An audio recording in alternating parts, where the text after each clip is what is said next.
Welcome to another video. My name's Sam and today we're going to be talking about this. This is a new facial interface from AMVR and yeah, we're going to do an unboxing, see what's inside here, see what it is like. I'm going to show you how to fit this and then give you my thoughts and impressions on this new facial interface. I'm very intrigued by this because it's got dials on the sides. I'm assuming that is so that you don't need a glasses spacer, so you can actually dial it in and out and move it, give yourself extra space and padding maybe. Yeah, so if your interest is now piqued, stick around because now you know what's coming up in this video.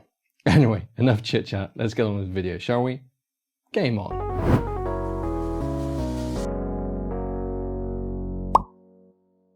Now, for those of you with very keen eyes, you would have noticed that there's another box behind me here.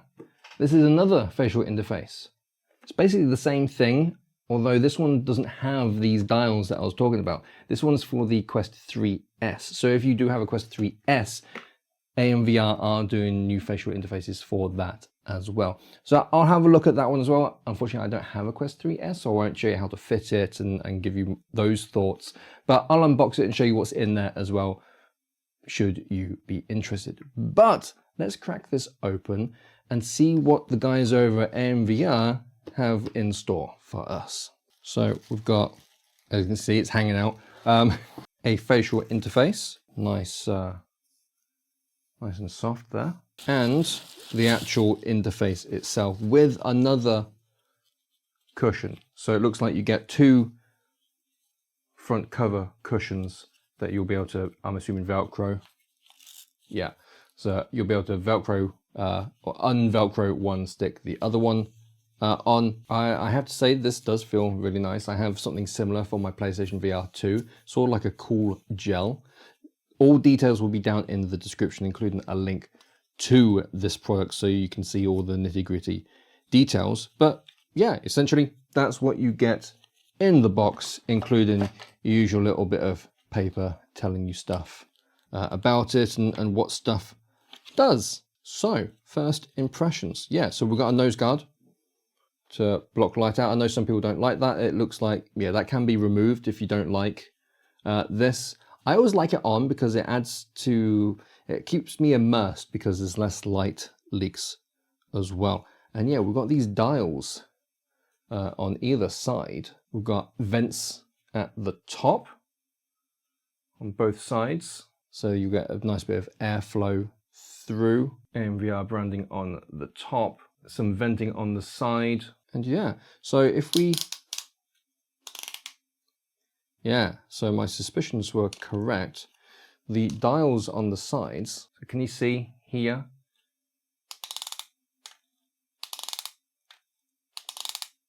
So it's moving the padding in and out.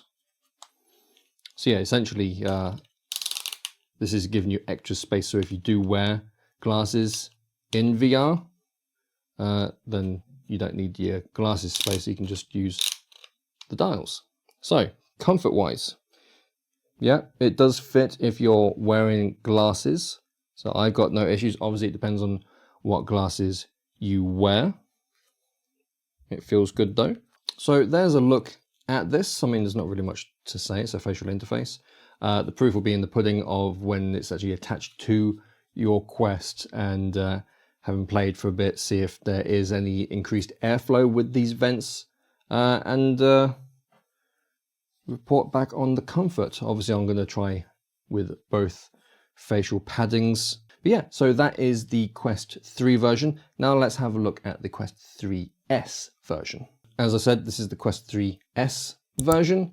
Because you can see no dials on the side compared to the 3. Usual thank you bit, another facial interface padding, and then the facial interface itself, along with your instruction little booklet. So just like the facial interface for the Quest 3, we get an extra bit of padding. Again, it's that nice soft sort of cool gel padding, and then we have the facial interface itself, which is pretty similar.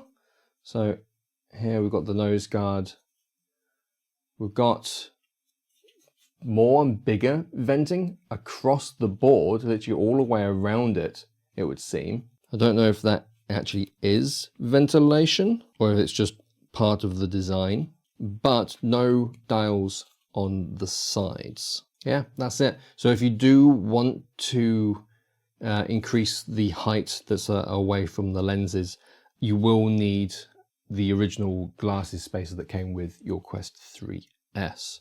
So yeah, no way to adjust this. It's purely a facial interface, a new facial interface that you'll put on, and obviously you can change the padding purely by ripping off this one. It's just Velcro, and then sticking on the new one. I'm always terrible at doing this, but literally you just stick it on and then line it up best you can. And I'll tell you what, for doing it very quickly, I think that's the most accurate I've ever done it. There you go, done. Look at that. I should do these things way quicker. Yeah, there you go. So, oh, that is really soft actually. I'm definitely putting this one on for the Quest 3. Yeah, that's very soft. I like that. But yeah, obviously this is for the Quest 3S, which I don't have, so I can't show you how to fit this, but I'll show you how to fit this on your Quest 3. Not the 3S, the 3. Okay, now we've got that out of the way. Let's jump to it, shall we? So here we are with my Quest 3, and essentially what we need to do is we need to take off this facial interface. This is actually a magnetic one, so I can just detach it very easily like that, but then I still need to remove this part here. So before I do that, I need to un-Velcro the top strap. So if you do have yourself a top strap, make sure that you un-Velcro and remove that, because it threads through the facial interface, or the facial interface can get in the way, depends on what you have. Now that I've done that, I'm just going to pop out my current facial interface. There we go. And now we're going to get the new one, and we're literally just going to line it up. Make sure when you line it up, these parts are going over the top. It easily just slides in like that. All lines up very nicely, and just push. You get those nice satisfying clicks to let you know that it's all going in and everything. Obviously make sure, go check around the edges, make sure that it is as flush as can be, and lets you know that it's in. And there you go, you're done. Nice snug fit. Then again, if you do have yourself a top strap, now you can thread that back through. So you might need to give it a bit of a pre-curl, depends on what you've got. Essentially you just push, eventually it will come back through. There we go, and then you're good to go. So there we have it, pretty easy and straightforward to fit this. As you can see, looks like any other facial interface other than these side dials. But like I said earlier in the video, the proof will be in the pudding when I put this through its paces. See how it is comfort-wise, see how it is when I adjust the dials. Obviously, everyone's going to have different experiences. Depends if you've got, if you're wearing glasses in it, if you have prescription lenses in it like I do, so I don't actually wear my glasses in VR. And see if these vents at the top actually do anything for me, or just in general. Let's fast forward into the future and I'll tell you about my experience with this. So time has passed and I've been putting this facial interface through its paces as much as you can do with a facial interface. I've been trying out with both paddings, and yeah, I have thoughts and feedback to give back to you. So I'm happy to report that one of the main things that people are curious about is comfort and light leaks. So let's talk about light leaks first, because it's a very simple one to cover. No light leaks. From my experience anyway, with how I have it fitted and the tightness and whatnot, I keep the nose pad on so that you reduce as much light as possible and makes it more immersive. Yeah, I couldn't detect any light leaking coming from anywhere around the facial interface, so that is a good thing. Secondly, comfort. Yeah, extremely comfortable. It's got a nice wide fit. Others that I've had an experience in the past are quite narrow, so for some people that have different size faces and stuff like that, those ones don't generally fit or are as comfortable. This one has got a nice wide fit. You've got plenty of space if you do wear glasses inside your headset. If you don't, then again, you've still got plenty of room. It's very comfortable. And yeah, you got the two different pads, both again very comfortable. You got your PU soft leather, and you've got the one that I am sticking with for the time being. This is what are they calling it? So yeah, they call it an ice silk cotton, and it's very silky, it's very smooth, and it is cool when you wear it. Not so much just to the general touch, but when you're wearing it, you can feel a sort of cooling effect, which is nice. Here in the UK, it's still very warm, so it's nice. It's nice to have something like that. The facial interfaces themselves are definitely breathable. That's what they're saying that these are. They're saying that they are breathable facial interfaces. And yeah, I've not had any fogging up issues with the lenses. I never generally have fogging up issues. So I don't know if that's just because of me. I usually run hot, so I would have assumed that I would have fogging issues, but I never do. So yeah, this is doing its job, I guess, of being very breathable, preventing fogging. These two facial interfaces, basically the PU leather one is meant to be sweat resistant, so if you are doing exercises or you get sweaty in VR, you can then just wipe this clean. The silk facial interface, the soft ice silk one that they're calling it, is sweat absorbent. So obviously you will need to wash these, unvelcro them, stick them in the sink, give them a good wash and stuff like that. So these are sweat absorbent as well. But yeah, I still prefer the ice silk one. It's again, it's nice and cool and just comfortable. They're both comfortable, but yeah, I like the coolness of this. Other than that, yeah, the dials do what you'd expect them to do. You can move it in and out so you can get as close to the lenses as possible. If you're wearing glasses, you don't need to have that spacer, so you can adjust it accordingly. So when you do one dial, it doesn't do the other one at the same time, so you have to do them both at the same time if you want that sort of evenness.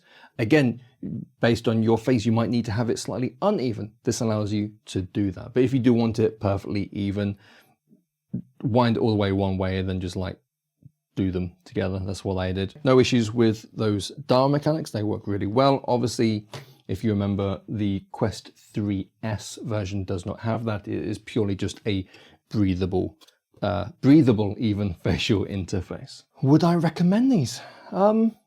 Yeah, there's absolutely nothing wrong with these facial interfaces. So if you are on the market for something like this and these ones pique your interest and they're ticking all the boxes for you, then definitely consider picking them up. I will have an affiliate link down in the description below.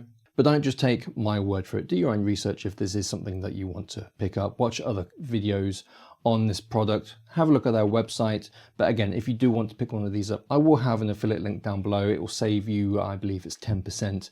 And again, it's an affiliate link, so it helps support me and the channel as well, should you want to use that. Let me know down in the comments below what you think of this video and of this facial interface.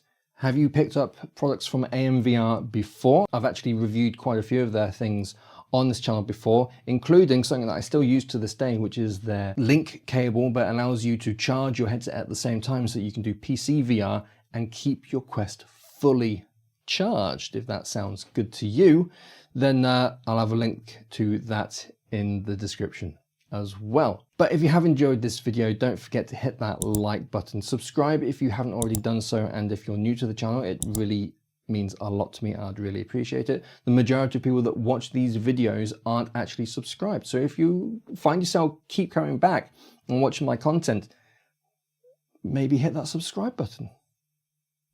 I'll wait. Have you done it? Cool, thanks. Awesome. And whilst you're doing that, maybe consider hitting that notification bell and sticking it to all so that you don't miss out on future content that's coming. Anyway, let me know down in the comments below, like I said, if you already have products from AMVR. If you're looking to get a new facial interface, I'd love to know what you're thinking. Let's have a discussion. If you've enjoyed this video, like I said, check out this video over here, or maybe this video over here. They're great things to look at. Until next time, stay safe, have fun, and game on.